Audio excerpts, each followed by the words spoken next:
कहते हैं दिल्ली दिल बरों की है, दिल जलों की है। कहते तो ये भी हैं कि दिल्ली दिल फरेबों की भी है। और लकी यानी कि लक्ष्मण लाल अग्रवाल में ये सारे गुण मौजूद थे। लोग उसकी शक्ल को देखकर ही कह देते थे, अबे दिल्ली से हो क्या। लकी वैसे दिखने में स्मार्ट और अट्रैक्टिव था, पर जेब से खस्ता हालत होने की वजह से रहता बेहद सिंपल तरीके से था। शर्ट का रंग उड़ा हुआ और पैंट से पैबंद जुड़ा हुआ। कहने को तो उसकी उम्र के लड़के दिल्ली की सड़कों पर रात को मोटर बाइक दौड़ाते थे, लेकिन लकी उर्फ लक्ष्मण लाल अग्रवाल सिर्फ कमरे से कॉलेज में पढ़ाई और गर्लफ्रेंड डिंपल के साथ थोड़ा वक्त बिताना, फिर कॉलेज से दुकान से जब होम डिलीवरी आए तो वहां, और फिर घर चला जाता था। हाँ, कभी कभी जब वो किसी लड़के को खाली सड़क पर मोटर बाइक दंदनाते हुए देखता तो कहता, एक दिन अपना टाइम भी आएगा जब मैं चश्मा लगाकर बैठूंगा और पीछे डिंपल को बैठाऊंगा। देखना, जब वो मेरी कमर में अपना हाथ कसेगी और मैं तेजी से मोटरसाइकिल को इंडिया गेट के आसपास दौड़ाऊंगा, तो सारे दिल्ली का दिल हम दोनों को देखकर चलेगा। दुकान में रखा हुआ बर्नॉल भी काम नहीं आएगा। लकी ने कहा और अपने हाथ में बर्नॉल की क्रीम को दबा दिया। जैसे ही उसने क्रीम को दबाया, उस क्रीम बाहर आ गई। अबे गधे, क्या कर रहा है? वो कोई स्पंज की गेंद है क्या जो उसे दबा रहा है? दुकान के मालिक ने उससे फटकारते हुए कहा और उसके सर पर एक चपत लगा दी। Sorry sir. लकी ने अपना सिर बचाते हुए कहा। वो करोल बाग में स्थित एक छोटी सी मेडिकल स्टोर पर काम करता था। उसकी दुकान का नाम था चमन मेडिकल स्टोर और उसके ओनर का नाम था चमन लाल। लकी पिछले 5 साल से इन्हीं की दुकान पर काम कर रहा था। यहाँ इस छोटी सी शॉप पर काम करना उसकी मजबूरी थी। लाइफ में कंगाली की वजह से उसे कॉलेज में पढ़ाई पूरी करने के लिए पार्ट टाइम जॉब करना था। उसने कई अच्छी जगह अच्छी तनख्वाह की नौकरी ढूंढी पर नहीं मिली और वो इस मेडिकल स्टोर पर ही अटक गया। गधे, अब इसके पैसे क्या तेरा बाप भरेगा? कटेगा। इसका पैसा भी तेरी तनख्वाह से कटेगा और एमआरपी से डबल रेट में कटेगा। चमन ने अपने दांतों को किचमिचाते हुए कहा। गुस्से की वजह से उसकी नाक फूल गई थी और लकी की सांसें। उसने घबराते हुए ओनर से पूछा, एमआरपी से डबल क्यों सर जी? ताकि अगली बार से ऐसी कोई हरकत करने से पहले तू डबल बार सोचे। चमन ने कहा और उसके हाथ से ट्यूब छीन ली। उसका जी तो चाह रहा था कि वो लकी की खोपड़ी पर एक और बार अपना हाथ साफ कर ले, लेकिन उससे पहले ही दुकान का फोन बजने लगा। फोन की घंटी बजते ही लकी को वहां से निकलने का मौका मिल गया और वो भागते हुए फोन उठाने के लिए चला गया। हेलो जी, करोल बाग के बेस्ट मेडिकल चमन मेडिकल स्टोर से बोल रहा हूं, बताइए क्या काम था? ये लकी की पेटेंट लाइन थी। चाहे कहीं से भी फोन आए, लेकिन उसे फोन पर बस यही बोलना था। जैसे ही इधर लकी ने अपनी बात कही, उधर से जवाब आया, मैं अप्रूविंग नाइट होटल के कमरा नंबर 303 से बात कर रहा हूँ। एक छोटा सा ऑर्डर है, नोट करो और जल्दी से होटल पर डिलीवर करवा दो। वो एक लड़के की आवाज थी। उसकी आवाज में काफी भारीपन और एक अजीब सी जल्दबाजी थी।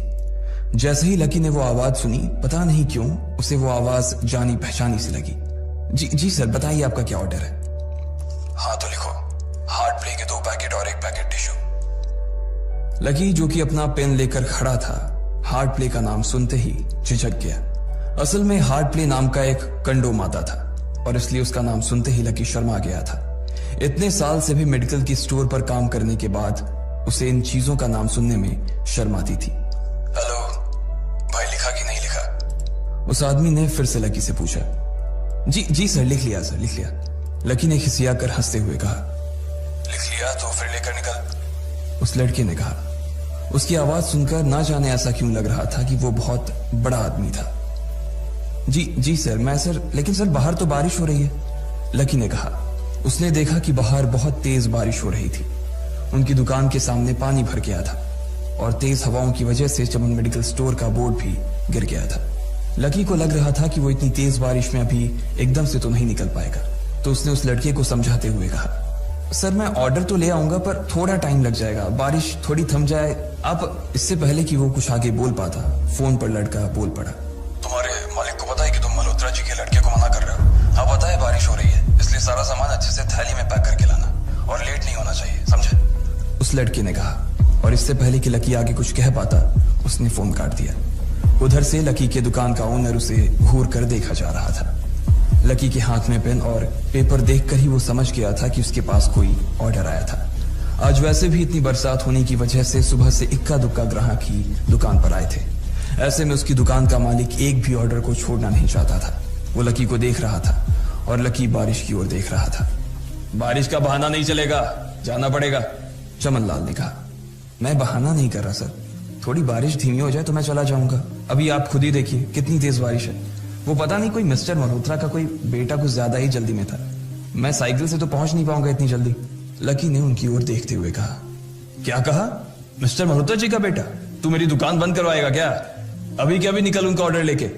वो हमारे बहुत पुराने कस्टमर है, चमन ने कहा। पर लकी ने कहा ही था कि चमन बोला। पर कुछ नहीं, तू मेरी मोटरसाइकिल ले जा, उसने गुस्से में कहा। अरे सर जी, 200 के ऑर्डर में मुश्किल से 40 रुपए बचेंगे। इससे 3 गुने का तो पेट्रोल ही लग जाएगा, और अगर गाड़ी रास्ते में बंद हो गई तो अलग से खर्चा, लकी ने समझाते हुए कहा। वो जानता था कि उसका मालिक इन सब बातों पर ध्यान नहीं देने वाला। चमन लाल बोला। कोई बात नहीं, तू जा, चाहे जो हो जाए ग्राहक नाराज नहीं होना चाहिए, और वैसे भी वो मल्होत्रा जी का बेटा है। चमन लाल ने मोटरसाइकिल की चाबी लकी की ओर उछालते हुए कहा। लकी ने चाबी ली। उसे देखकर उसके अंदर मिक्स फीलिंग आ गई। एक तो वो बहुत खुश हुआ कि बड़े दिनों बाद बाइक चलाने को मिलेगी, पर वहीं दूसरी तरफ दुखी इसलिए हुआ कि बाइक मिली भी तो ऐसी तेज बारिश में, अगर खराब हो गई तो इसकी चपत भी उसके सिर पर ही पड़ेगी। वो मुंह लटकाकर रेनकोट और हेलमेट पहनते हुए वहां से निकल गया। बाहर आकर बाइक को देखा तो लकी ने मन में सोचा, चलो ठीक है, जो होगा देखा जाएगा, कम से कम बाइक तो चलाने को मिल रही है। दरअसल लकी इतने साल काम करने के बाद भी अपने लिए एक मोटरसाइकिल नहीं ले पाया था। लकी की तनख्वाह ही इतनी भर थी कि सिर्फ उसके कमरे का किराया, उसकी साइकिल में डालने वाली हवा का खर्च, बिजली पानी का बिल और डिम्पल के साथ महीने में 1-2 बार बाहर खाने का खर्चा ही निकल पाता था। उसे डिम्पल की कही बात अक्सर याद आती थी। लकी, अगर अगले 2 महीने में तूने बाइक नहीं खरीदी ना तो मैं तेरे से ब्रेकअप कर लूंगी, देखना। असल में डिम्पल को लकी के साथ बाइक पर घूमने की बड़ी तमन्ना थी। लकी की इस उजाड़ जिंदगी में एक वही तो थी जिसके लिए जिंदा रहने को उसका जी चाहता था। जब भी वो उससे बाइक की बात करती तो लकी डिम्पल की इस बात को हंसकर टाल देता था। वो अपने मन में इस बात को अच्छे से जानता था कि डिम्पल उससे बहुत प्यार करती थी और वो उससे कभी छोड़कर नहीं जा सकती थी। वो दोनों एक दूसरे में ऐसे घुले मिले थे जैसे बादल बरसात में घुल जाती है। लकी को डिम्पल बहुत पसंद थी और वो उसके लिए दुनिया जहां की खुशियां खरीद कर ला देना चाहता था। वो चाहता था कि एक दिन वो डिम्पल को प्लेन में बैठाए, लेकिन उसके ये सब ख्वाब इस कम तनख्वाह की नौकरी की वजह से कभी पूरे नहीं होने वाले थे। पर आज उसके पास एक मौका था। वो डिम्पल को अपने साथ इस बारिश में राजपथ घुमाना चाहता था। वो उसे दिल्ली दिखाना चाहता था। चमनलाल को देने के लिए उसने पहले से ही बहाना सोच रखा था। बस जल्दी से वो ये डिलीवरी देकर सीधे डिम्पल के पास ही जाने वाला था। उसने होटल ब्लूमिंग नाइट के बाहर मोटर बाइक पार्क की और सीधे होटल के अंदर चला गया।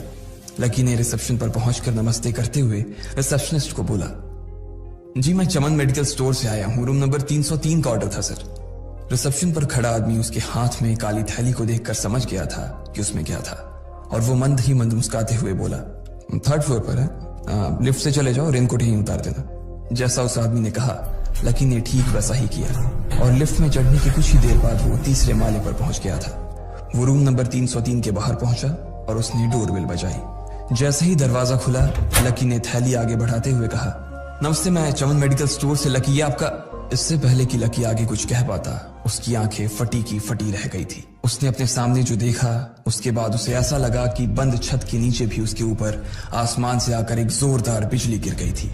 उसके सामने एक लड़की खड़ी थी। वो लड़की और कोई नहीं बल्कि उसकी गर्लफ्रेंड डिम्पल ही थी। उसने एक पर्पल कलर का नाइट गाउन पहन रखा था।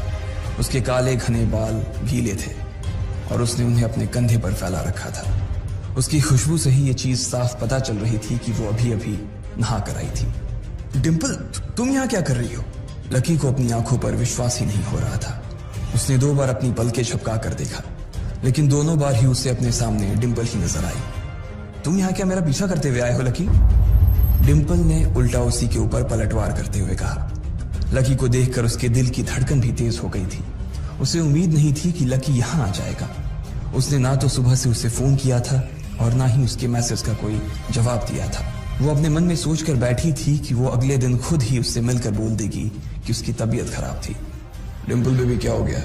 किससे बात कर रही हो? अचानक से एक गबरू जवान सा लड़का दरवाजे के पास आकर खड़ा हो गया था। उसने बनियान पहन रखी थी। लकी उसे पहचान गया था। साले राहुल के बच्चे, तेरी हिम्मत कैसे हुई मेरी डिम्पल को हाथ लगाने की? लकी ने जैसे ही राहुल को देखा उसके तन बदन में मानो आग सी लग गई थी। वो उसे इस वक्त इतना बुरा मारना चाहता था, इतना बुरा पीटना चाहता था जिसकी कोई हद सीमा नहीं थी। लकी जिस कॉलेज में पढ़ता था, राहुल और डिंपल भी उसी में पढ़ते थे और वो कॉलेज राहुल के फादर का ही था। डिंपल ने राहुल के पिता की एक कंपनी में जॉब पकड़ ली थी और राहुल उस पर बहुत लाइन मारता था। लकी ने 1-2 बार डिंपल को उससे दूर रहने के लिए भी कहा, लेकिन डिंपल ने उसे यह कहकर टाल दिया था कि वो सिर्फ अच्छे दोस्त थे। आज भी इससे पहले कि वो आगे बढ़ता, डिंपल उन दोनों के बीच आ गई। रुक जाओ, डिंपल ने गुस्से में कहा और लकी के सीने पर हाथ रखकर उसे रोक दिया। लकी लंबी सांसें ले रहा था और कुछ ही सांसों के बाद उसका गुस्सा शांत हो गया। अब डिंपल के पास भी छुपाने के लिए कुछ नहीं था, इसलिए उसने लकी से कहा, लकी, आज से तुम्हारा और मेरा ब्रेकअप? लकी के पैरों के नीचे से जमीन खिसक गई थी। उसकी आंखें नम हो गई। लकी को उसकी बातों पर विश्वास नहीं हो रहा था। उसने डिंपल की ओर देखा और बोला, डिंपल, हम पिछले 1 साल से एक दूसरे के साथ हैं और तुम हो कि मुझसे ब्रेकअप करना चाहती हो? अरे मैं तो तुम्हारे लिए नई बाइक लेने वाला था। चल रहने दे, आज ही याद आई है तुझे बाइक की। अरे तेरे पास मुझे बाहर घुमाने के लिए, खिलाने पिलाने के लिए पैसे तो है नहीं। तू कहां से लेगा बाइक? और अगर ले भी लेगा तो उसमें पेट्रोल कहां से डलवाएगा? तेरी 8,000 रुपए महीने की नौकरी, उसमें होगा ये सब? लोग हंसते हैं मेरे ऊपर जब मैं सरोजनी में तेरे साथ घूमती हूँ। मैं ऐसी लाइफ नहीं जीना चाहती लकी। मैं तेरी तरह गरीब नहीं रहना चाहती। तूने मुझे फंसाया था, उल्लू बनाया था तूने मुझे, इसलिए मैंने राहुल से मैचअप कर लिया है। आज से यही मेरा बॉयफ्रेंड है, डिंपल ने गुस्से में कहा। अच्छा, तो बेबी ये है तुम्हारा वो बेकार सा एक्स बॉयफ्रेंड? राहुल ने पूछा और डिंपल के बगल में आकर खड़ा हो गया। फिर उसने लकी के हाथ से थैली उठाई और उसमें से हार्ड प्ले का पैकेट निकालकर उसे चिढ़ाने के लिए उसे हवा में लहराने लगा। बाप रे, इससे बदकिस्मत इंसान इस दुनिया में और कौन होगा? राहुल ने उसकी टांग खींचते हुए कहा। लकी के पास उसकी बात का कोई जवाब नहीं था। उसने गुस्से से डिंपल की ओर देखा और अपनी हाथों की मुट्ठी भींच ली। फिर वो वहां से निकल गया। अबे पैसे तो ले जा, सब कुछ फ्री में देता जाएगा क्या? राहुल ने जोर से ठहाके लगाते हुए कहा, लेकिन लकी बिना उसकी बात सुनते ही निकल गया। उसके दिमाग में डिंपल के कहे शब्द गूंज रहे थे। उसने कभी सपने में नहीं सोचा था कि डिंपल उसके साथ कुछ ऐसा भी कर सकती थी। जिस इंसान के लिए वो इतना कुछ करना चाह रहा था, उसे उसकी कोई कदर ही नहीं थी। लकी इतना हताश हो गया था कि बुरी तरह से रोने लगा। इस बार वो लिफ्ट से नहीं बल्कि सीढ़ियों से नीचे उतरा और एक सीढ़ी उतरने के साथ उसके आंसू आंखों से छलकते जा रहे थे।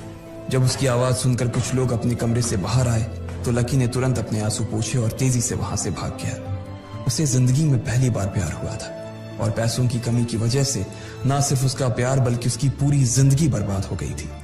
लकी जैसे ही बाहर आया तो उसने देखा कि बाहर अंधेरा हो गया था। आसमान में तेज बिजली कड़की और बारिश जो थमी थी एकाएक फिर से झमाझम बरसने लगी। ये देख लकी के थमे हुए आंसू एक बार फिर से छलक गए। उसका दिल बुरी तरह से टूट चुका था, लेकिन उसे इस बात की खुशी भी हो रही थी। आखिर आज उसे डिंपल का असली चेहरा नजर आ गया था।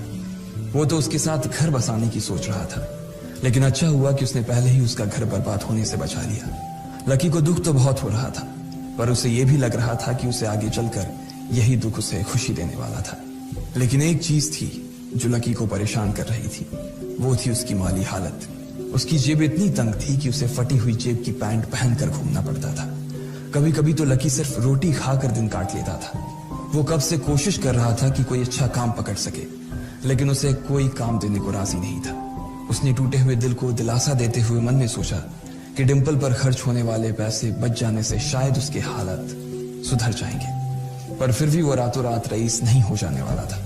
उसने ऊपर आसमान की ओर देखा और जोर से चिल्लाया, अगर इतना ही अनलकी बनाना था तो फिर नाम लकी क्यों रखा भगवान? वो जितनी जोर से चिल्ला सकता था उतनी जोर से चिल्लाया। उसकी आवाज से आसपास खड़े लोग एक बार तो डर गए थे। लकी ऊपर ही देख रहा था और उसके आंसू बारिश के पानी के साथ मिल गए थे। जैसे ही वो फूट कर रोने को था, तभी उसके फोन पर एक मैसेज आया। जैसे ही लकी ने अपना फोन निकालकर उस मैसेज को पढ़ना शुरू किया, उसकी तो आंखें ही चमक गई। अचानक उसके आंसू हंसी में बदल गए और वो जोर जोर से वहीं सड़क पर नाचने लगा। उस मैसेज में लिखा था, परिवार की रिसर्च और परिवार के निर्णय के हिसाब से अग्रवाल परिवार का वारिस लक्ष्मण लाल अग्रवाल उर्फ लकी ने गरीबी अभ्यास की परीक्षा को पास कर लिया है और आज से ही वो उस जमीन और उस जायदाद का मालिक हो जाएगा जो परिवार ने उसके नाम कर रखी थी। ये एक ऐसा मैसेज था आखिर कौन था लकी? क्या थी उसकी असलियत? और वो कैसे रातों रात ही अनलकी से लकी हो गया था? इन सारे सवालों के जवाब अगर आप जानते हैं तो प्लीज कमेंट बॉक्स में कमेंट करके हमें भी बताएं। उस मैसेज को पढ़ने के बाद भर बरसात में भी उसका चेहरा सूरज की तरह खिल उठा था। लकी ने इस मैसेज को पढ़कर खत्म किया ही था कि उसके फोन पर बारिश की बूंदें जमा होने लगी थी। लकी ने थोड़ी देर की खुशी मनाने के बाद याद किया कि वो सच में गरीब नहीं था। असल में उसके परिवार ने उसे एक परीक्षा में डाल रखा था जिसका नाम था गरीबी अभ्यास परीक्षा।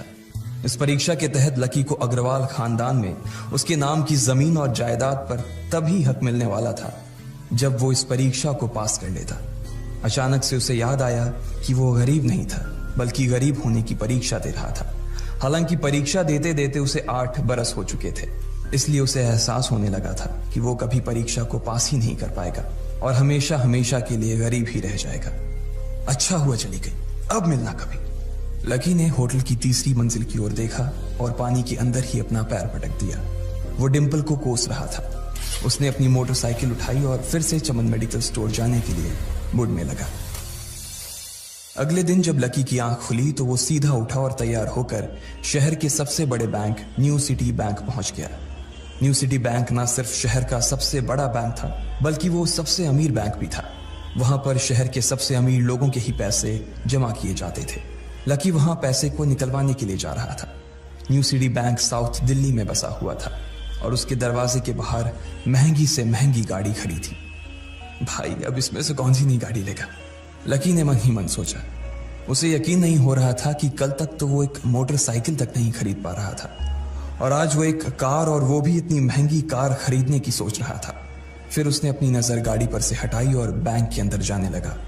उसने देखा कि बाहर बहुत भीड़ थी और महंगे से महंगे कपड़े पहने लोग बैंक के अंदर जा रहे थे। कहाँ दवाओं की बदबू और कहाँ ये खुशबू। उसने एक बहुत ही गहरी सांस के अंदर ज्यादा से ज्यादा खुशबू को समेटने की कोशिश करते हुए अपने मन में सोचा, लेकिन अगले ही पल उसके मन में संकोच पैदा हो गया था। रातों रात लकी की किस्मत तो बदल गई थी लेकिन उसके कपड़े नहीं बदल पाए थे।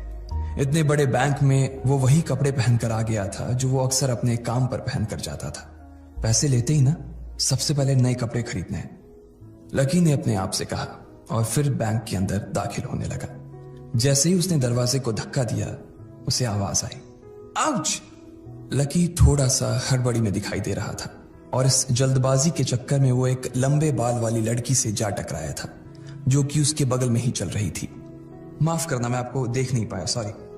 लकी ने तुरंत उससे हाथ जोड़कर माफी मांगते हुए कहा। उस लड़की ने इतने अच्छे कपड़े पहन रखे थे कि उसे देखकर ही लग रहा था कि वो किसी अमीर घराने की लड़की थी, इसलिए सॉरी बोलते वक्त ना चाहते हुए भी लकी के हाथ उसके सामने जुड़ गए थे। लेकिन जब उस लड़की ने लकी के कपड़े और उसके हुलिये को देखा तो उसने अपनी नाक भौं सिकोड़ ली। वो लगभग हर रोज इस बैंक में आया और जाया करती थी, लेकिन उसने आज तक इस बैंक के अंदर लकी जैसे फटीचर आदमी को घुसते हुए नहीं देखा था। उसके बालों में से आंवले के तेल की गंध आ रही थी।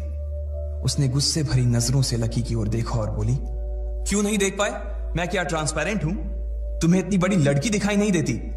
इससे पहले कि बात आगे बढ़ती, उस लड़की ने देखा कि इस बैंक की मैनेजर यास्मीन पटेल उन दोनों की ओर बढ़ी चली आ रही है। उसने भी लकी को देखकर वैसी ही शक्ल बनाई थी जैसी शक्ल उस लंबी लड़की ने बनाई थी। I am so sorry miss, आपको कहीं लगी तो नहीं? यास्मीन ने उस लड़की से पूछा और फिर घिन्न भरी नजरों से लकी की ओर देखने लगी। लकी तमतमाती आंखों से उन दोनों को देखा जा रहा था। वो जानता था कि उसने इतनी जोर से भी दरवाजा नहीं खोला कि उसे चोट लग जाए, लेकिन असल में उसे यह मालूम नहीं था कि वो लोग उसे नहीं बल्कि उसके कपड़े को देख रहे थे। यास्मीन ने लकी को ऊपर से नीचे तक देखा और ना जाने उसके मन में क्यों शक पैदा हो गया। क्या आप मुझे बता सकते हैं कि आप यहाँ पर किस काम से आए हैं? यास्मीन ने बड़ी मुश्किल से अपने चेहरे पर एक मुस्कान लाते हुए कहा। वो उसका हुलिया देखकर ही समझ गई थी कि वो यहाँ का कस्टमर तो नहीं था। लकी ने अपने आप को संभाला और कहा, हाँ वो मैं अपना पैसा निकलवाने के लिए आया था। पैसे निकलवाने के लिए आए हो? यास्मीन ने लकी की बात को ही दोहराते हुए कहा। वैसे तो वो लकी की बात पर जोर से हंसना चाहती थी, लेकिन उसने अपने आप को थोड़ा सा काबू में कर लिया था। लकी की बात सुनकर उसे लग रहा था कि वो कोई पागल था जो यहाँ जबरदस्ती घुसा चला आ रहा था। हाँ तो क्या आपके पास कार्ड है? यास्मीन ने उससे आगे पूछा। न्यू सिटी बैंक का कार्ड हासिल करना एक बहुत ही मुश्किल भरा काम था। अगर किसी को भी उस बैंक का कार्ड लेना था तो सबसे पहले उस आदमी को अपने खाते में कम से कम 5 लाख रुपए जमा करवा कर रखने पड़ते थे, तब जाकर उसे कहीं कार्ड मिलता था। लेकिन लकी तो पहली बार ही यहां आ रहा था, इसलिए उसके पास कार्ड होने की कोई संभावना ही नहीं थी। लकी जब यास्मीन के सवाल का जवाब नहीं दे पाया तो यास्मीन ने फिर उससे पूछा, मैं पूछ रही हूं कि आपके पास कार्ड है? वो समझ गई थी कि लकी पागल ही था जो कहीं से भागकर सीधा उनके बैंक में आ गया था। कार्ड नहीं मेरे पास। लकी ने उसके सवाल का जवाब दिया और वो फिर इधर उधर देखने लगा। जैसे ही उस लंबे बालों वाली लड़की ने लकी का जवाब सुना तो वो खिलखिलाकर हंस पड़ी। यास्मीन को तो सिर्फ लग रहा था कि वो पागल है, लेकिन वो लड़की तो अपने मन में मान चुकी थी कि यह लड़का कोई पागल ही है जो कहीं झोपड़ पट्टी से यहां आ गया है। इससे पहले कि आगे कोई कुछ कह पाता, उस लंबे बालों वाली लड़की के पिता वहां आ गए और बोले, चलो बेटी। उनके हाथों में कुछ कागजात थे। लकी ने देखा कि उन्होंने महंगा सा सूट पहन रखा था। उस लड़की ने यास्मीन के दोनों हाथों को पकड़ा और बोली, यास्मीन देखो, अगर इस तरह के सड़क छाप लोग तुम्हारे बैंक में ऐसे ही घुसते चले आए ना और बाकी कस्टमर्स को परेशान करने लगे तो तुम्हारे बैंक की इमेज और उसके शेयर्स दोनों को काफी नुकसान होगा। एक मैनेजर होने के नाते तुम्हें इन सब चीजों का ध्यान रखना चाहिए। मुझे उम्मीद है कि आगे मेरे साथ ऐसा कुछ नहीं होगा। उस लड़की ने कहा और अपने पिता के साथ बैंक के बाहर चली गई। अपना ध्यान रखना कोयल मैडम, मैनेजर ने उसकी गाड़ी तक छोड़ने के लिए आते हुए कहा। आज तो वो बाल बाल बच गई थी। कोयल और उसके पिता इस बैंक के सबसे पुराने और सबसे वफादार कस्टमर्स थे। अगर आज यास्मीन उन्हें नाराज कर देती और वो उसके बैंक से अपना खाता बंद करवा देते तो शायद यास्मीन की नौकरी तक जा सकती थी। और यह सब हो रहा था उस पागल लकी की वजह से। इसे जल्द से जल्द यहां से भगाना पड़ेगा, यास्मीन ने अपने आप से कहा और फिर बैंक के अंदर आने लगी। यास्मीन उसे अपने बैंक से बाहर निकालने के तरीके के बारे में सोच रही थी, मगर जैसे ही वो बैंक में दाखिल हुई उसने देखा कि लकी वहां था ही नहीं। अरे अब ये कहां चला गया? उसने अपने आप से पूछा। वो इधर उधर देखने लगी, लेकिन लकी वहां भी नहीं था। यास्मीन को अच्छे से पता था कि वो उसके सामने तो बाहर नहीं निकला था। इसका मतलब था कि वो बैंक के अंदर ही था, लेकिन यास्मीन उसे ढूंढ नहीं पा रही थी। कुछ देर तक बैंक के सारे कोनों को देख लेने के बाद यास्मीन को लगा कि शायद लकी यहां बहुत ही असहज महसूस कर रहा होगा, और जब वो कोयल को दरवाजे पर छोड़ने के लिए आई तब उसके पीछे पीछे वो भी निकल गया होगा। चलो जान बची, यास्मीन ने अपने आप से कहा और अपने केबिन में आकर बैठ गई। जैसे ही उसने आज के दिन की पहली फाइल उठाई थी उसे किसी एक की झलक दिखी। ये कोई और नहीं बल्कि लकी ही था। अरे ये कहां छिपा हुआ था? यास्मीन ने अपने आप से ही कहा और तुरंत फाइल को टेबल पर रखकर वो ऑफिस के बाहर आ गई। उसने देखा कि लकी बैंक के VIP लॉन्ज के बाहर खड़ा था और उसके खंबे की आड़ की वजह से वो यास्मीन की नजर से बाहर हो गया था। अब यास्मीन को तो वो मिल गया था, लेकिन उसके लिए उससे भी बड़ी एक और मुसीबत खड़ी हो गई थी। लकी जिस कमरे के बाहर अभी खड़ा था उस कमरे के अंदर शहर के सभी रईस लोगों का उठना बैठना था। बैंक के सिलसिले में या फिर किसी दूसरे काम के सिलसिले में वो सभी लोग यहीं आकर बात किया करते थे। उस कमरे के अंदर जो लोग बैठे थे उन सबके करोड़ों रुपए इस बैंक के खाते में जमा थे। अब अगर ऐसे में लकी वहां घुस जाता तो सब लोग मिलकर यास्मीन की गर्दन पर चढ़ जाते। रुको, जहां हो वहीं खड़े रहो, यास्मीन जोर से और साथ ही गुस्से से चिल्लाई। बाकी के लोग जो वहां खड़े थे वो यास्मीन की ये चीख सुनकर डर गए थे। कुछ लोगों को उसकी इतनी जोर से आवाज करने की वजह से गुस्सा भी आ गया था और यास्मीन सबसे मुस्कुराते हुए माफी मांगकर आगे बढ़ती जा रही थी। वो लकी को किसी भी तरह से उस कमरे में जाने से रोकना चाहती थी, लेकिन उससे पहले ही वो उस कमरे के अंदर दाखिल हो चुका था। अरे यार, ये आदमी है या गधा? यास्मीन ने अपना ही सिर पीटते हुए कहा और वो भी उस कमरे के दरवाजे की ओर बढ़ने लगी। उसने उस कमरे का दरवाजा खोलने की कोशिश की, लेकिन वो अंदर से लॉक हो गया था। बाप रे, ये कैसा आदमी है? बिना परमिशन के अंदर घुसा तो घुसा, लेकिन दरवाजा भी अंदर से बंद कर लिया। अब यास्मीन की सांसें फूलती जा रही थी। उसे बहुत डर लग रहा था। उसका जी यह सोचकर घबराए जा रहा था कि ना जाने अंदर लकी और उस रिलेशन मैनेजर के बीच क्या हो रहा होगा। इधर जैसे ही लकी कमरे में दाखिल हुआ, वहां का कस्टमर रिलेशन मैनेजर जो कि सोफे पर फैला हुआ था, वो उसे देखते ही अचानक सीधा बैठ गया। हेलो सर, कैसे हैं आप? उसके मुंह से बिना लकी को देखते हुए ये शब्द निकले। उसे याद था कि इस कमरे में कुछ खास लोग ही आते थे और जो भी आते थे यास्मीन उनके आने की खबर उसे पहले ही दे देती थी। लेकिन इस वक्त जो आदमी उसके सामने खड़ा था, उसे देखते ही वो अपनी जगह पर जम गया था। ना तो वो कहीं से भी वीआईपी लग रहा था और ना ही वो उसका कोई रिश्तेदार था। कौन हो भाई तुम?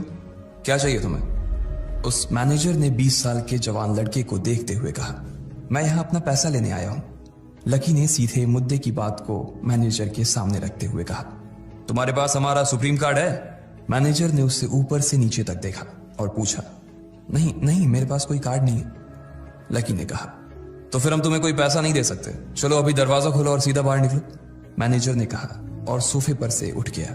नहीं, मैं अपना पैसा लिए बिना नहीं जाऊंगा यहां से, लकी भी जिद पर अड़ गया। अरे बोला ना, बिना कार्ड वाले को पैसा नहीं मिलता है, और वो भी पैसा होगा तब तो मिलेगा ना। मैनेजर ने उसके करीब आते हुए कहा। अरे पैसा है तभी तो निकालने आया हूं सर, लकी ने कहा। देख, फालतू की बहस मत कर सुबह सुबह, वरना मैं सिक्योरिटी को बुला लूंगा तो वो लोग मार मार कर बाहर निकालेंगे तुझे। लकी यह सुनकर घबरा गया था। मैनेजर के चेहरे का गुस्सा उसे साफ नजर आ रहा था, लेकिन ऐसा भी नहीं था कि वो झूठ बोल रहा था।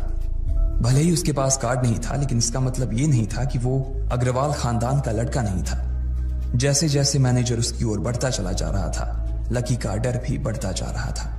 मैनेजर को लग रहा था कि वो कोई संकी था और वो उसे धक्का मारकर बाहर निकालने के लिए आगे बढ़ ही रहा था कि अचानक घबराए हुए लकी के दिमाग में एक आइडिया आया। फिंगरप्रिंट! उसने अपना अंगूठा कमरे में मौजूद उस मैनेजर के सामने उठाते हुए कहा। फिंगरप्रिंट? कौन सा फिंगरप्रिंट? मैनेजर ने चौंकते हुए पूछा। अरे अरे आपने कहा ना कि आपको कार्ड चाहिए, पर मेरे पास कार्ड नहीं है, फिंगरप्रिंट है, और मुझे मालूम है कि आपके यहां फिंगरप्रिंट से भी पैसे निकलते हैं। यह कहते ही लकी ने एक राहत की सांस ली थी, लेकिन मैनेजर को यह समझ नहीं आ रहा था कि आखिर लकी को फिंगरप्रिंट की जानकारी मिली कैसे। तुम फिंगरप्रिंट यूज करना चाहते हो? मैनेजर ने लकी को घूरते हुए पूछा। लकी की शक्ल और उसका हुलिया मैनेजर के लिए उसकी बातों से मेल नहीं खा रहा था। हाँ, मैं फिंगरप्रिंट यूज करना चाहता हूं सर, लकी ने सीना चौड़ा करते हुए कहा। उसे इस तरह देख तो मैनेजर और भी कंफ्यूज हो गया था। मैनेजर ने सोचा कि उसे एक चांस देना चाहिए, इसलिए उसने लकी को फिंगरप्रिंट इस्तेमाल करने की इजाजत दे दी थी। वो अपनी टेबल के पास गया और उसके दराज में फिंगरप्रिंट वाली मशीन ढूंढने लगा। 2-3 ड्रॉर में झांकने के बाद आखिरकार उसे वो मशीन मिल गई थी। चुपचाप यहां पर अपना अंगूठा लगाओ, मैनेजर ने मशीन को आगे बढ़ाते हुए लकी से कहा। लकी ने अपनी फटी हुई पैंट के पिछले हिस्से में अपना अंगूठा पोंछा और फिर उस मशीन पर लगा दिया। 2 सेकंड बाद मशीन में से एक आवाज आने लगी।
घुसते ही 2 बंदूक वाले गार्ड भागे भागे यास्मीन के पास आ गए। ये चोरी करके भाग रहा है, पकड़ो इसे। लकी ने जब यास्मीन के मुंह से ये बात सुनी तो उसके कान खड़े हो गए। इससे पहले कि वो वहां से अपनी जान बचाकर भाग पाता, सिक्योरिटी वालों ने उसे धर दबोच लिया था और फिर उसकी जेब टटोलने लगे थे। इधर यास्मीन ने देखा कि उस सुप्रीम कार्ड पर उसने अपना नाम भी गुदवा लिया था। तुम्हारी इतनी हिम्मत कि तुमने शशिकांत सर को डरा कर अपना नाम भी लिखवा लिया इस पर। इसकी जेब चेक करो, यास्मीन ने गुस्से से कहा। दोनों में से एक गार्ड लकी की जेब टटोलने लगा था। लकी की समझ में नहीं आ रहा था कि आखिर ये लड़की उससे समझ क्या रही थी। अगर उसे उसके खाते या इसकी संपत्ति या सिर्फ इसके परिवार के बारे में भी पता चल जाता तो भी यास्मीन उसके पैरों में गिर जाती। इससे पहले कि लकी अपनी सफाई में कुछ कह पाता, एक गार्ड बोला, मैडम इसकी जेब में तो कुछ नहीं है, बल्कि फटी हुई जेब है इसकी। तभी उसकी बात सुनकर दूसरे सिपाही ने कहा, मैडम हो सकता है ये इसी जेब में चाकू रख कर लाया हो और उसको निकालते वक्त उसी चाकू से इसकी जेब फट गई होगी। मुझे तो ऐसा ही लग रहा है। दूसरे सिपाही ने अपनी लड़खड़ाती जबान में बोला, अरे पागल हो क्या, ये सब आप लोग क्या बोल रहे हो? शशिका। इससे पहले कि लकी आके कुछ बोल पाता, एक गार्ड ने उसके दोनों हाथों को मरोड़ दिया था। इधर यास्मीन अपने मन में सोच रही थी कि अगर वो चाकू लाया था तो फिर वो चला कहां गया था। बाप रे। अचानक से यास्मीन की आंखें बड़ी सी हो गई थी। उसे लगा कि लकी ने उस चाकू से शशिकांत का खून कर दिया था। यास्मीन ने तुरंत अपना फोन निकाला और पुलिस को फोन मिलाते हुए कहा, हेलो पुलिस स्टेशन, मैं न्यू सिटी बैंक से बोल रही हूँ। हमारे बैंक में एक सनकी चोर घुस आया है और उसने हमारे कस्टमर मैनेजर का खून कर दिया है। आप प्लीज जल्दी आ जाइए सर। यास्मीन ने घबराते हुए कहा और फोन रख दिया। तब तक दोनों गार्ड ने लकी को नीचे घुटनों के बल बैठा दिया था और उसके सिर पर बंदूक तान दी थी। जैसे ही बाकी लोगों ने भी अपनी आंखों के सामने ये मंजर देखा तो वो सब लोग भी लकी के आसपास घेरा बनाकर खड़े हो गए। अंदर बैठे मैनेजर ने जब इस हलचल को देखा तो वो भी अपना सारा सिस्टम बंद करके बाहर आ गया। अरे क्या हो रहा है ये सब? उसने जोर से आवाज देते हुए पूछा। जैसे ही सब लोगों ने उसकी आवाज सुनी तो वो चौंक गए और शशिकांत वर्मा की ओर देखने लगे। देखने वालों में यास्मीन भी शामिल थी और उसने देखा कि उसका मैनेजर तो जिंदा है और सही सलामत उसकी आंखों के सामने खड़ा था। सर आप जिंदा हैं? यास्मीन ने खुशी और आश्चर्य भरे भाव के साथ शशिकांत की ओर देखते हुए कहा, लेकिन अगले ही पल उसकी खुशी की जगह दुख ने ले ली थी। उसे एहसास हो रहा था कि आखिर उसने कितनी बड़ी गलती कर दी थी। यास्मीन ने अपनी ही जुबान काट ली थी और उसके जले पर नमक छिड़का शशिकांत ने। उसने कहा, मैं क्यों इतनी जल्दी मरने लगा और तुमने ये सब क्या तमाशा लगा रखा है? उसने कहा और फिर उस भीड़ की ओर बढ़ने लगा। जैसे ही वो आगे आया उसने देखा कि उन लोगों ने लकी को गन पॉइंट पर बैठा रखा है। अरे किसने किया ये? शशिकांत तुरंत लकी की ओर दौड़ा और उसने उसके पास खड़े दोनों गार्ड्स को हटा दिया। फिर लकी को उठाने के लिए उसने अपना हाथ उसकी ओर बढ़ा दिया और बोला, sir I am really sorry sir, इस बेवकूफी के लिए मैं आपसे माफी मांगता हूं sir. I am really sorry sir. Shashikant उसके पैरों में ही गिरने को हो गया था। लकी उसका हाथ पकड़कर खड़ा हुआ और फिर यास्मीन की ओर घूरने लगा। आप पूछ रहे थे ना कि किसने किया? इसने किया है ये। और इसने सिर्फ इतना ही नहीं किया बल्कि इसने पुलिस को भी बुला लिया है। इसे लग रहा है कि मैं कोई क्रिमिनल हूं जिसने आपका खून कर दिया है और आपसे ये कार्ड चुरा कर भाग रहा हूं। ये कार्ड जो आपने मुझे दिया है। लकी ने यास्मीन की ओर उंगली दिखाते हुए गुस्से में कहा। अचानक ही सब लोग थोड़ा पीछे हटकर यास्मीन को देखने लगे थे। यास्मीन घबराई हुई सी फर्श पर तो कभी छत को देखे जा रही थी। यास्मीन, जो मैं सुन रहा हूं क्या वो सच है? शशिकांत ने यास्मीन को घूरते हुए गुस्से में पूछा। उसकी आंखों में छुपे गुस्से को यास्मीन बर्दाश्त नहीं कर पा रही थी, इसलिए उसकी ना तो लकी से और ना ही शशिकांत से नजर मिलाने की हिम्मत हो रही थी। फिर भी वो जानती थी कि उसका चुप रहना इस वक्त उसके लिए बहुत खतरनाक हो सकता था, इसलिए उसने कहा, सर ये सब मेरी गलती है सर, ये मेरी बहुत बड़ी मिसअंडरस्टैंडिंग है सर। मुझे लगा कि ये जबरदस्ती अंदर घुस आया है और इसने आपके ऊपर हमला करके आपसे जबरदस्ती ये कार्ड बनवा लिया है और फिर आपको मार दिया है सर। यास्मीन ने घबराते हुए कहा। उसकी डरी सहमी सी आंखों में अब आंसू ही आ गए थे। मैनेजर ने जब उसकी ये बात सुनी तो उसने अपना सिर पकड़ लिया। यास्मीन जैसी समझदार लड़की इतनी बड़ी भूल कैसे कर सकती थी? उसने लकी को पहचाना ही नहीं था। खैर, मैनेजर को लगा कि इसमें उसकी कोई गलती नहीं थी। जब वो खुद लकी को नहीं पहचान पाया था तो फिर यास्मीन कैसे पहचान पाती। इसलिए उसने सोचा कि सबके सामने उसे कुछ कहने से अच्छा था कि वो यास्मीन को एक कोने में ले जाकर लकी की सच्चाई बताए। शशिकांत ने उसका हाथ पकड़ा और उसे खींच कर अपने साथ खंबे के पास ले गया और बोला, तुम्हें मालूम है ये कौन है? अरे ये लक्ष्मण अग्रवाल है, लक्ष्मण अग्रवाल खानदान का वारिस। तुम्हें पता है ना कि अग्रवाल खानदान का खाता हमारे बैंक की जितनी भी शाखाएं हैं उसमें सबसे बड़ा खाता है। यास्मीन ने जैसे ही ये नाम सुना उसके पैरों के नीचे से जमीन खिसक गई थी। वो जानती थी कि अगर न्यू सिटी बैंक इतनी ऊंचाइयों पर पहुंचा था तो उसके पीछे अग्रवाल खानदान का सबसे बड़ा हाथ था। इस बात का जिक्र उससे तब भी किया गया था जब उसने नौकरी ज्वाइन की थी। तुम्हें पता है इस लड़के के नाम पे कितनी प्रॉपर्टी है? ये अपने दम पर ना इस पूरे एरिया को खरीद सकता है, शशिकांत ने यास्मीन से कहा। यास्मीन जैसे जैसे लकी को देखी जा रही थी वो बड़ी बड़ी आंखों से उसे घूरे जा रही थी। लकी कभी उन दोनों को देख रहा था तो कभी अपने आसपास खड़े लोगों को देख रहा था। अब सबसे पहले तो पुलिस को फोन करो और उनसे कहो कि हमसे गलती हो गई थी, और उसके बाद जाकर तुम उनसे भी माफी मांगो, और अगर उन्होंने तुम्हें माफ कर दिया तो तुम्हारी किस्मत, वरना समझ लेना कि तुम्हारी नौकरी चली गई, शशिकांत ने कहा और दौड़कर लकी के पास जाकर खड़ा हो गया। इधर यास्मीन अभी भी वहीं पर खड़ी थी। अभी अभी जो शशिकांत उसे बता कर गया था वो यास्मीन पचा नहीं पा रही थी। उसे लग रहा था कि इसमें उसकी कोई गलती नहीं थी, लेकिन कोई उसकी सुनने वाला नहीं था। बैंक उस छोटी सी मैनेजर के चक्कर में अपने सबसे बड़े कस्टमर को छोड़ने वाला तो नहीं था। अब मेरे पास और कोई रास्ता नहीं बचा है, यास्मीन ने निराश होते हुए अपने आप से कहा, और फिर अपनी जेब से फोन निकालकर पुलिस थाने में फोन लगाया। जैसे ही यास्मीन ने पुलिस वालों से यह कहा कि उससे गलती हो गई और जिसे वो बदमाश समझ रही थी असल में वो बदमाश नहीं बल्कि शहर के सबसे बड़े रईस का बेटा था, तो उधर से आवाज आई, मैडम सॉरी, लेकिन अब तो गाड़ी निकल गई है, वहां पहुंचती होगी, अब आपको जो भी कहना है इंस्पेक्टर साहब से कह देना। और उस पुलिस वाले ने फोन काट दिया। मर गए, यास्मीन ने अपने आप से निराश होते हुए कहा। उसके हाथ थर थर कांप रहे थे। उसे समझ नहीं आ रहा था कि अब वो क्या करे। अब उसके पास लकी से माफी मांगने के अलावा और कोई चारा नहीं बचा था। लेकिन अगर लकी सर ने मुझे माफ नहीं किया और उल्टा मेरे ऊपर डिफेमेशन का चार्ज लगा दिया तो, यास्मीन ने अपने आप से कहा, और वो अब और भी ज्यादा घबरा गई थी। उसने देखा कि लकी उसे घूर कर देख रहा था। शशिकांत पूरी कोशिश कर रहा था कि वो लकी को शांत करवा सके, लेकिन लकी वहां से हिलने का नाम तक नहीं ले रहा था। यास्मीन उसके पास पहुंच गई थी। वैसे तो वो जानती थी कि उसे माफी मांगने से उसकी किस्मत बदलने वाली तो थी नहीं, फिर भी उसने एक बार कोशिश करनी चाहिए और लकी से कहा, सर मैं आपको गलत समझ रही थी सर, एक्चुअली आपके। यास्मीन ने उसके कपड़े को देखा और एक सांस लेते हुए आगे बोली, सर प्लीज मुझे माफ कर दीजिए सर, मेरी इंटेंशन आपको हर्ट करने की बिल्कुल भी नहीं थी, मैं तो जो कुछ कर रही थी बैंक की सेफ्टी के लिए कर रही थी सर। यास्मीन ने गिड़गिड़ाते हुए कहा और नीचे देखने लगी। इट्स ओके, कोई बात नहीं है, लकी ने कहा और उसके हाथ से अपना सुप्रीम कार्ड लेकर निकल गया। यास्मीन को अपने कानों पर तो विश्वास ही नहीं हो रहा था।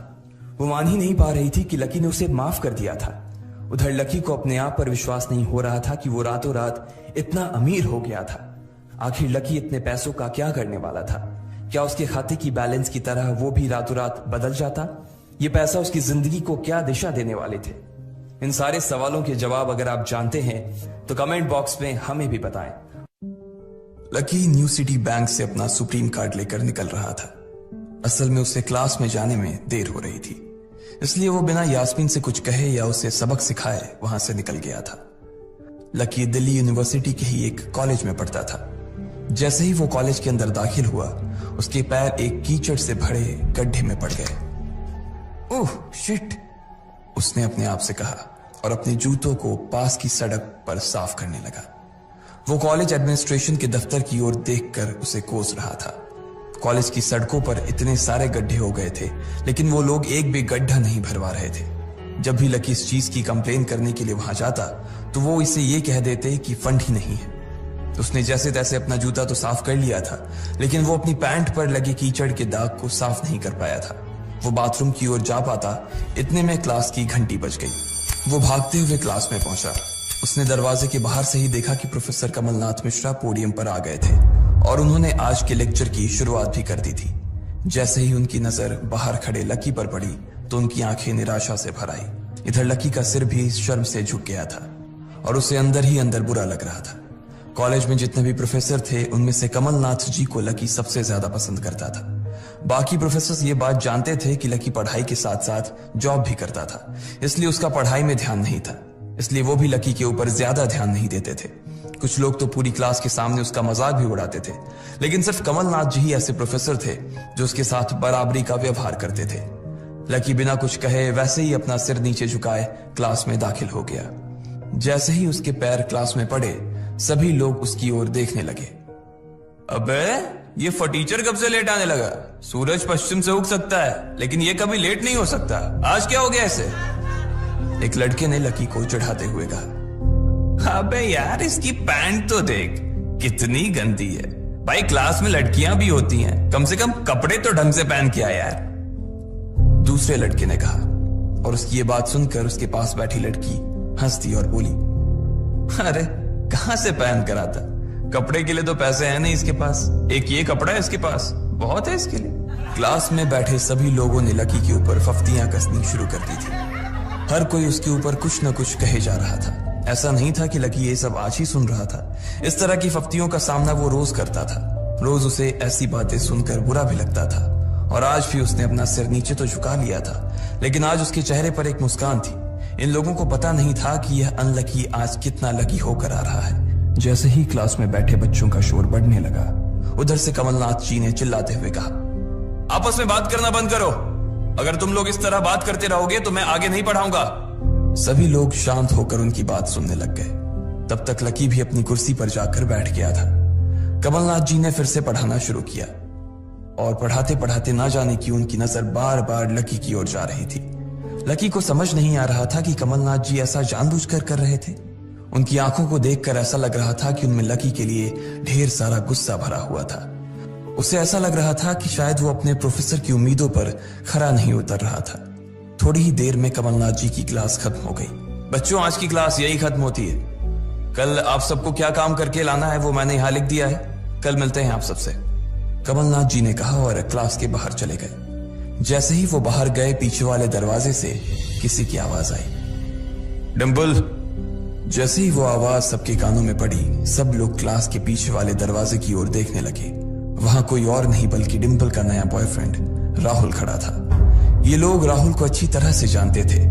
राहुल ने दरवाजे से झांक कर देखा तो वहां कोई नहीं था। वो धीरे धीरे कमरे में दाखिल हुआ और सीधा डिंपल के पास चला गया। डिंपल खिड़की के पास बैठी हुई थी। जैसे ही राहुल उसके पास पहुंचा, डिंपल ने अपने हाथ उसकी गर्दन में किसी हार की तरह डाल दिए और उसकी बाहों में झूम उठी। उधर राहुल ने भी डिंपल को सबके सामने चूम लिया था। यह नजारा देखते ही सबकी नजरें लकी के ऊपर जा टिकी। सबको अभी तक तो यही पता था कि डिंपल लकी की गर्लफ्रेंड है। किसी को इस बात की खबर नहीं थी कि उन दोनों का ब्रेकअप हो गया था। डिंपल को राहुल की बाहों में देखकर लकी के तन बदन में आग तो लग गई थी, लेकिन फिर भी वो शांत होकर वहीं बैठा हुआ था और उसने अपने गुस्से पर काबू कर लिया था। अरे भाई लकी, क्या हो रहा है ये सब? डिंपल राहुल के साथ कैसे? उसके एक दोस्त ने आकर लकी से कहा, होने देना यार, जो हो रहा है छोड़ना।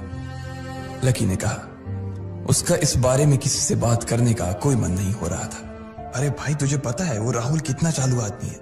अभी तक इस कॉलेज की 5 लड़कियों को फंसा चुका है और ये डिंपल छठी है। लकी के दोस्त प्रीतम ने उससे कहा। उसकी ये बात सुनते ही लकी ने प्रीतम को घूर कर देखा।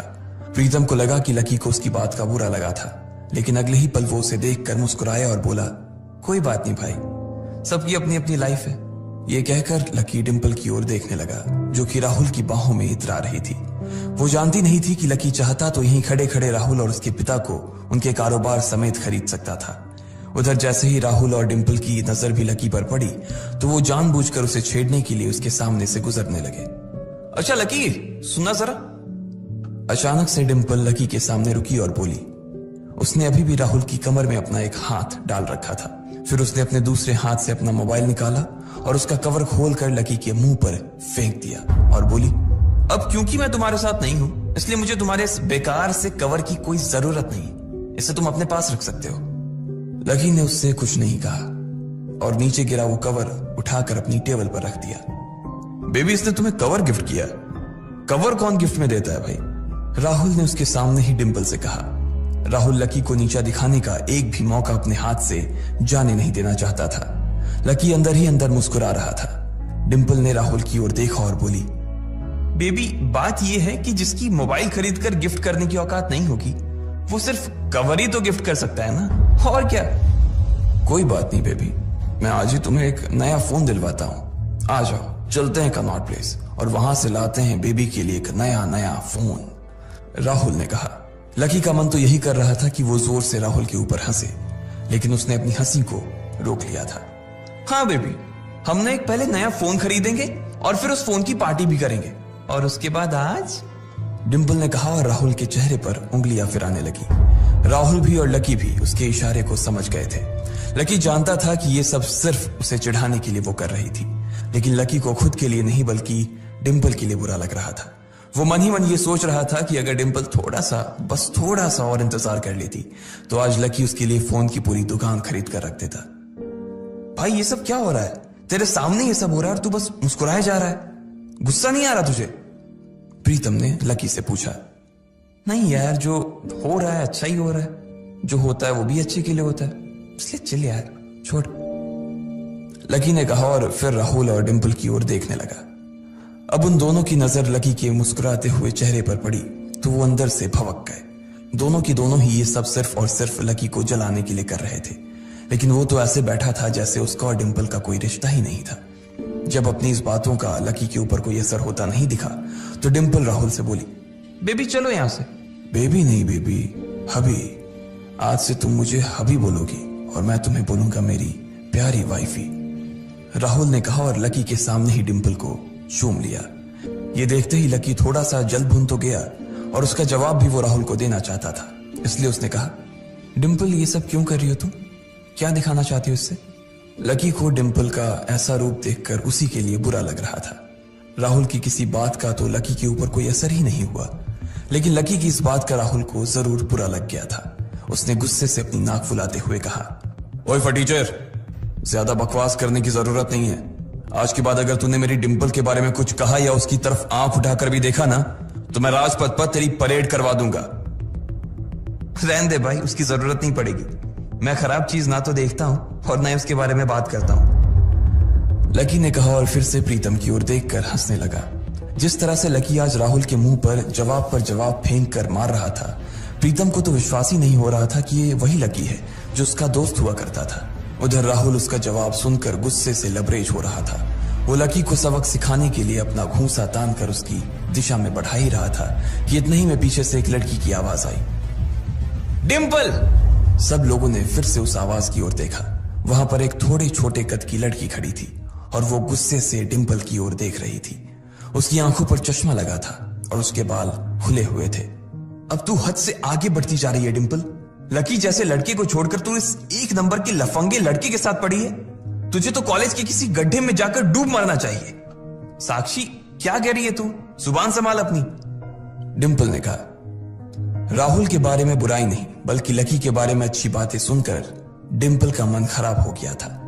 जब डिंपल लकी के साथ थी तो उसकी साक्षी से भी अच्छी दोस्ती थी। साक्षी एक बहुत ही सुलझी हुई लड़की थी। जब भी डिंपल और लकी के बीच किसी बात को लेकर झगड़ा होता तो डिंपल उसे सुलझाने के लिए अक्सर साक्षी की मदद लेती थी। मैं जो कह रही हूं ना सही कह रही हूं। तुझे सीरियसली शर्म आनी चाहिए डिंपल। मैंने कभी नहीं सोचा था कि तू ऐसी लड़की निकलेगी। लकी जैसा बंदा ना तुझे कहीं नहीं मिलेगा। साक्षी ने कहा और एक कदम आगे आ गई।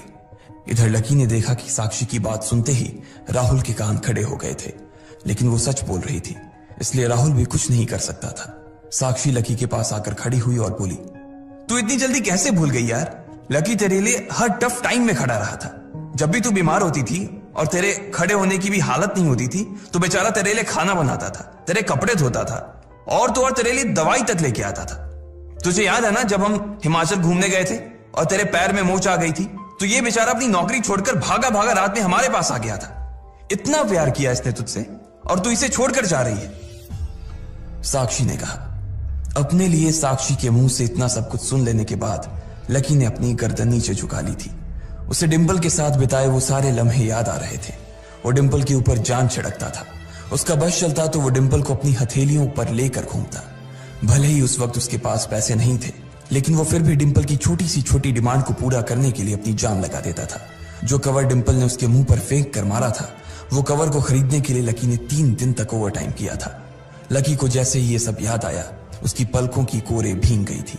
इधर साक्षी की बात पूरी नहीं हुई थी। उसने आगे कहा, अरे ये लकी अपनी छोटी सी सैलरी में से भी रोज तेरे गोलगप्पे के लिए पैसे निकाल लेता था। तुझे नहीं पता है, मुझे पता है कि आज भी एक बाइक खरीदने के लिए बंदा तेरे लिए पैसे जुटा रहा था। रोज दाल और रोटी खा रहा है सिर्फ इसलिए ताकि तुझे बाइक पर घुमा सके, और तू ऐसे आदमी को नीचा दिखाने की कोशिश कर रही है। यह सब सुनकर डिंपल का चेहरा ही बुझ गया था। उसे भी साक्षी की कही बातें दिल पर लग रही थी, लेकिन इस वक्त वो राहुल के साथ थी और उसका हाथ राहुल की कमर में था। वो चाह कर भी राहुल के खिलाफ ना तो कुछ बोल सकती थी और ना ही कुछ सुन सकती थी। इसलिए उसने अपने बचाव में कहा, हाँ तो ये तो इसका प्रॉब्लम है ना। मैंने इससे पहले ही कहा था कि ये मेरा प्यार अफोर्ड नहीं कर पाएगा, तो फिर ये मेरे साथ इतना आगे क्यों बढ़ा?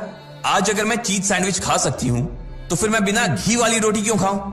लकी डिंपल की ये बात सब सुन रहा था और उससे पहले कि वो कुछ जवाब देता, अचानक ही उसका फोन बज उठा। उसने मोबाइल निकाल कर देखा तो पाया कि किसी अनजान नंबर से उसे फोन आया था। साक्षी और डिंपल के बीच हो रही बहस के बीच ही लकी फोन उठाने के लिए वहां से निकल गया। देखा कितनी बदतमीजी से उठ के चला गया। चलो अभी। डिंपल ने राहुल के हाथ को कसकर पकड़ा और निकल गई। इधर फोन पर लकी कुछ बोलता उससे पहले ही दूसरी तरफ से आवाज आई, बहुत हो गया लक्ष्मण, अब बस घर आ जा जल्दी से। यह आवाज सुनते ही लकी एक पल में उसे पहचान गया था। उसके दिमाग से डिंपल के सारे ख्यालात चले गए थे और सिर्फ उस आवाज को सुनकर ही उसकी आंखें भीग आई थी। आखिर किसकी थी वो आवाज? किसका फोन आया था लकी को जो उसका घर पर इंतजार कर रहा था? क्यों आखिर लकी की आंखें भीग आई थी? इन सब सवालों के जवाब अगर आप जानते हैं तो कमेंट बॉक्स में हमें भी बताएं। लकी फोन पर उसकी मां की आवाज पहचान गया था। मैं जल्दी आ जाऊंगा मां, बस पढ़ाई खत्म होते ही आ जाऊंगा, लकी ने कहा। उसकी आंखें डबडबा आई थी। इससे पहले कि वो आगे और कुछ बोल पाता, उसकी मां ने कहा, बस अब कितना पढ़ेगा, तू अब जल्दी से आ जा, मैंने तेरे लिए एक लड़की भी ढूंढ रखी है, मां ने कहा। और ये सुनते ही लकी के होश उड़ गए। वो डिंपल के सदमे से अभी बाहर भी नहीं निकला था और उसकी माँ उसके लिए लड़की ढूंढ रही थी। माँ मैं अभी क्लास में हूँ, आपको थोड़ी देर बाद फोन करता हूँ, लकी ने आगे की बात से बचने के लिए कहा और फोन रख दिया। फिर वो क्लासरूम में आ गया। लकी तुम ठीक हो ना? साक्षी ने लकी के कंधे पर हाथ रखते हुए पूछा। उसे सच में लकी की चिंता हो रही थी। लकी ने उसकी ओर देखा और मुस्कुरा दिया। साक्षी ने हल्के हाथ से उसके कंधे को सहलाया और बोली, देखो वैसे अब इसमें पछताने जैसी कोई बात नहीं है। डिंपल का असली चेहरा हम दोनों के सामने आ गया है। अगर ये थोड़ी देर बाद आता ना तो दर्द ज्यादा होता, इसलिए जो हुआ ठीक ही हुआ। तुम्हें ऐसी लड़की के लिए परेशान नहीं होना चाहिए लकी, कोई जरूरत नहीं है तुम्हें दुखी होने की। लकी ने सिर्फ हाँ में अपना सिर हिलाया और अपनी मुस्कान को और थोड़ा सा बड़ा कर लिया। साक्षी के उसके कंधे पर हाथ रखने की वजह से लकी को अच्छा महसूस हो रहा था। कम से कम उसके आसपास कोई तो था जिस पर वो विश्वास कर सकता था। हाँ यार तू चिंता मत कर, तुझे इस डिंपल से भी अच्छी लड़की मिलेगी, देख लेना। प्रीतम ने दूसरी तरफ से उसके कंधे को थपथपाते हुए कहा। लकी को अब सचमुच काफी अच्छा लग रहा था। अच्छा चलो आज हम तुम्हारे आजाद होने का ना जश्न मनाते हैं। मैं अपनी तरफ से तुम्हें ट्रीट दूंगी। कॉलेज के बाहर कहीं चलें? कैंटीन का खा खा करना मैं बोर हो गई हूं, साक्षी ने कहा। हाँ यार कैंटीन से तो मैं भी बोर हो गया हूं, प्रीतम ने कहा। साक्षी ने उसे घूर कर देखा और बोली, अबे तुम्हें कौन ले जा रहा है? यह सुनते ही प्रीतम को झटका सा लग गया। वो जानता था कि साक्षी बहुत ही साफ और सपाट बात करने वाली लड़की थी, लेकिन एक दिन वो उसकी इसी साफ गोई का शिकार हो जाएगा, उसे अंदाजा नहीं था। नहीं मैं तो खुद भी नहीं जा रहा था यार, मुझे तो निम्मी से मिलने के लिए जाना था। मैं तो बस बता रहा था कि मैं भी बोर हो गया हूं कैंटीन का खा खा कर। प्रीतम ने अपनी ओर से सफाई देते हुए कहा। हाँ लेकिन ट्रीट तुम मुझे नहीं, मैं तुम्हें दूंगा, पर आज नहीं किसी और दिन।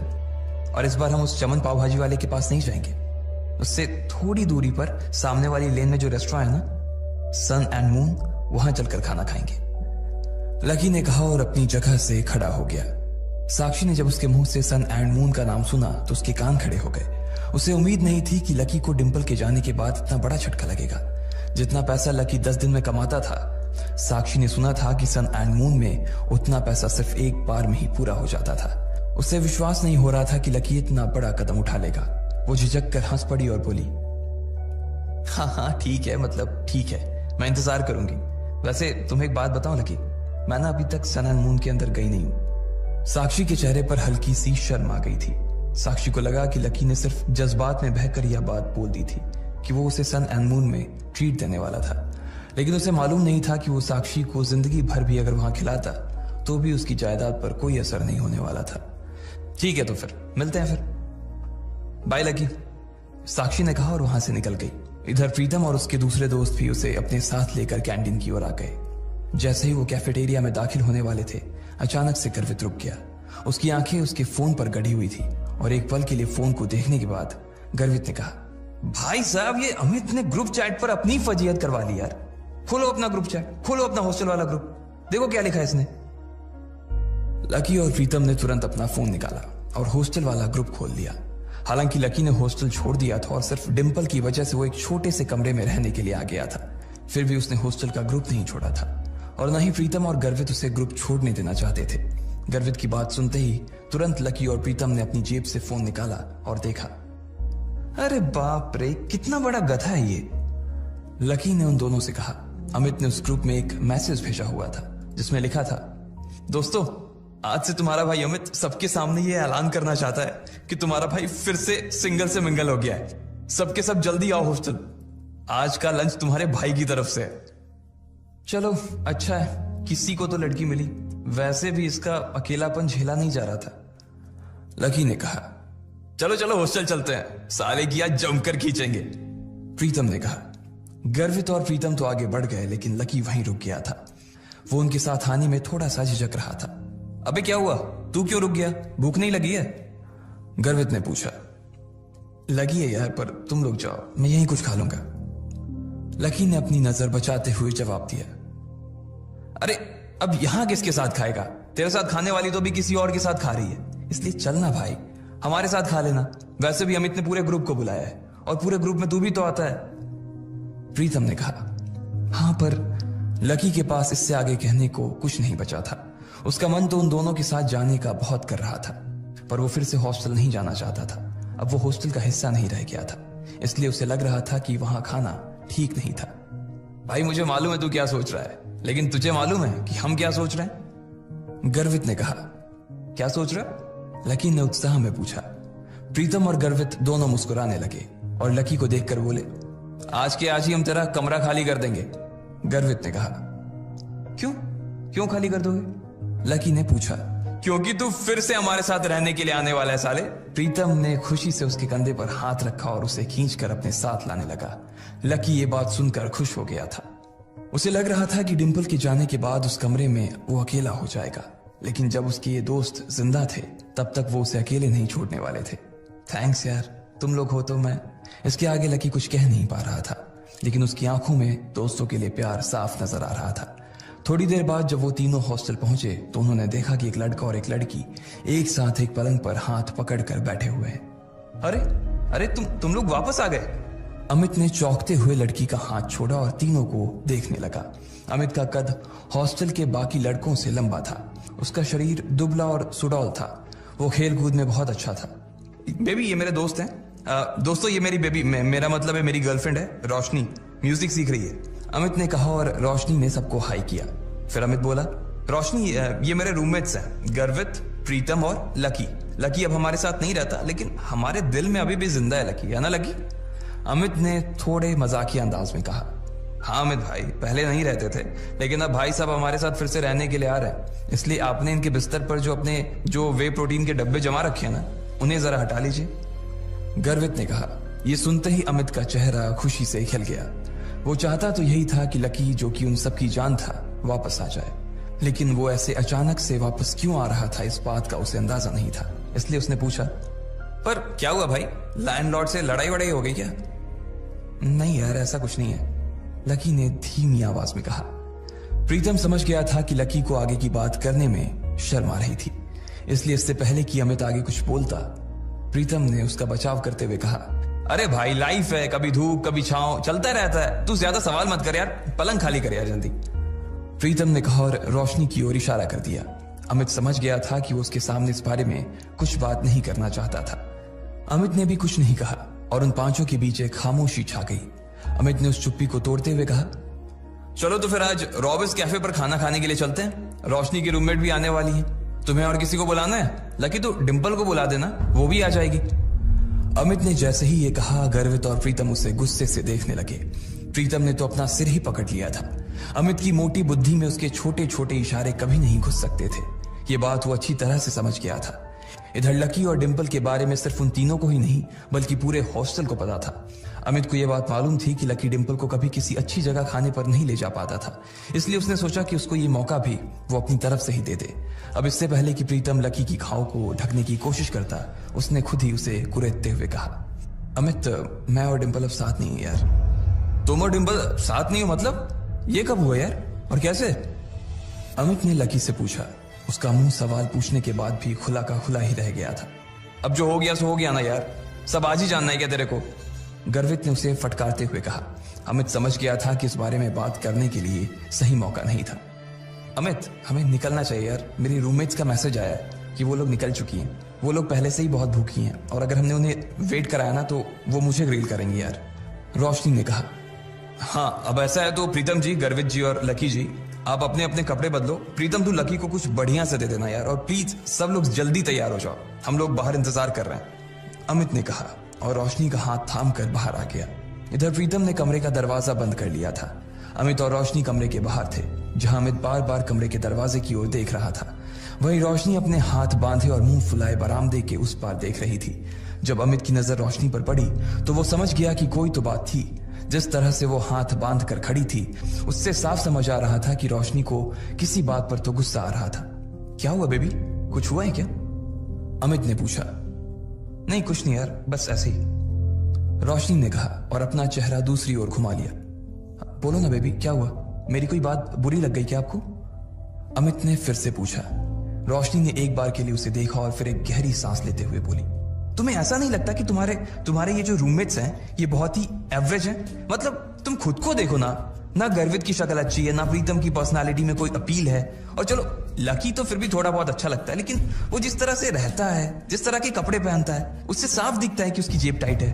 अब ऐसे लोगों को मैं अपने रूममेट्स के सामने कैसे ले जाऊंगी यार, बताओ? अमित को उसकी बात सुनकर मन ही मन काफी अजीब लगा। हम सिर्फ खाना खाने ही तो जा रहे हैं, हम कोई ब्लाइंड डेट थोड़ी सेट कर रहे हैं इनकी और तुम्हारे रूममेट्स के बीच, तो तुम फिर इतना परेशान क्यों हो रही हो? तुम्हें ऐसा लग रहा है कि मेरे रूममेट बाहर इतनी दूर इतनी धूप में सिर्फ खाने के लिए आ रही हैं? अमित, तुम सच में डम हो। अरे उन्होंने भले ही मेरे फेस पर ये बात ना कही हो, लेकिन मैं जानती हूं ना कि वो सिर्फ तुम्हारे रूममेट्स के लिए मिलने आ रही हैं। क्या पता किसी को कोई पसंद आ जाए तो। मैंने तुम्हारी फोटो दिखाई थी, तुम्हें देखते ही सबकी जुबान ऐसे ही लप होने लगी थी, और उन्हें लगा कि तुम्हारे रूममेट्स भी तुम्हारे जैसे ही होंगे, इसलिए वो भी मुझे उन सबको भी खाने पर लाने के लिए कह रही थी। रोशनी ने चिढ़ते हुए कहा। हाँ बेबी, सॉरी, मुझसे गलती हो गई, मैंने तुम्हें बताया नहीं कि मेरे रूममेट्स बायोलॉजी सेक्शन से हैं। अमित ने कहा। असल में वो था सपोर्ट कोटा से, लेकिन वहां पर जगह नहीं थी, इसलिए उसे लकी की डोरमेट्री में शिफ्ट कर दिया गया था। अब इससे मैं क्या करूं? तुम ये सब मुझे अब बता रहे हो। मैं लंच ही कैंसिल कर देती हूँ, बोल दूंगी कि अमित का ट्रेनिंग सेशन शुरू हो गया है। रोशनी ने फिर से चिढ़ते हुए कहा। अरे नहीं यार नहीं, प्लीज ऐसा मत करो। अमित ने उसके आगे हाथ जोड़ते हुए कहा। अगर ऐसा हो जाता तो प्रीतम और गर्वित उसकी नाक में दम कर देते। वो दिखता पहलवान सा था, लेकिन उसे इन दोनों से बहुत डर लगता था। तो फिर ठीक है, अब वहां इनके साथ जो कुछ होगा ना उसके लिए तुम मुझे ब्लेम मत करना प्लीज, रोशनी ने कहा। और इससे पहले कि अमित उससे आगे कुछ कह पाता, रोशनी का फोन बज उठा। हेलो, हाँ कोयल, अच्छा तुम लोग पहुंच गए? हाँ, इतनी भी क्या जल्दी है यार, जब तुम मिलोगे तो खुद ही देख लेना। अच्छा, तुम्हारे सिर पर चोट? अच्छा, ठीक है, हम बस आ ही रहे हैं, रोशनी ने कहा और फोन रख दिया। ये कोयल वही कोयल थी जो आज सुबह ही लकी से बैंक में टकराई थी। वो रोशनी की बहुत अच्छी दोस्त थी और इन सब में सबसे अमीर। इतने में गर्वित, प्रीतम और लकी कमरे से बाहर आ गए। इधर 3 सुंदर सी बन ठन के आई हुई लड़कियां एक टेबल पर पहले से ही बैठी हुई थी। उनकी शक्ल, सूरत और कपड़े देखकर ये पता चल रहा था कि वो पैसे वाले घरों से थी। उनमें से एक लड़की का चेहरा छोटा और गोल सा था, आंखें बड़ी बड़ी और चमकीली सी थी। उन तीनों में सबसे सुंदर वही थी। कोयल, तुम्हारे सिर पर लाल सा क्या लगा हुआ है? कहीं कोई चोट वोट लगी थी क्या? एक लड़की ने कोयल से पूछा। कोयल ने तुरंत अपना फोन निकाला और फिर अपने सिर पर लगी चोट को देखने लगी और कहा, हाँ यार, आज सुबह मैं अपने पापा के साथ न्यू सिटी बैंक गई हुई थी, तो वहां पे एक गधे से टकरा गई। इतना बेवकूफ आदमी ना मैंने अपनी जिंदगी में नहीं देखा। मन तो कर रहा था उसका मुंह नोच लूं, कोयल ने कहा। अब इधर कोयल लकी को कोस रही थी, जबकि दोनों इस बात से अनजान थे कि फिर से उनका सामना होने वाला है। आखिर क्या धमाका होगा जब कोयल और लकी फिर से एक दूसरे के सामने आएंगे? क्या वो लकी की इंसल्ट करेगी, वो भी उसके दोस्तों के सामने, या फिर लकी उससे इस बार जवाब देगा? इन सारे सवालों के जवाब अगर आप जानते हैं तो कमेंट बॉक्स में कमेंट करके हमें भी बताएं।